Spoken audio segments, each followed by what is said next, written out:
आपल्याला वारंवार पुकार दिला जातो. आपण जरा देवस्थान ट्रस्टी कमिटी पाशी यायचं, थोडंसं स्टेजवर यायचंय.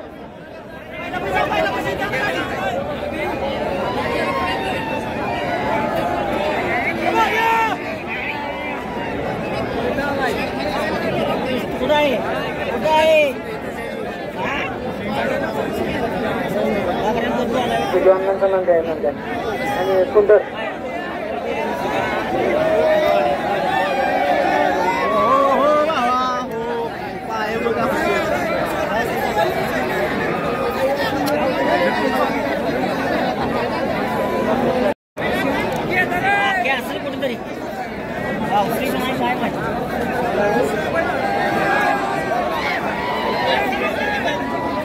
एक लक्षात घ्या, जोपर्यंत आपण निकाल जाहीर करत नाही, तोपर्यंत कुणीही मुलाखत घेणे आणि व्हिडिओ शेअर करणे या गोष्टी करू नका. ड्रोनचा आधार घेऊन आपल्याला निकाल दिला जातोय.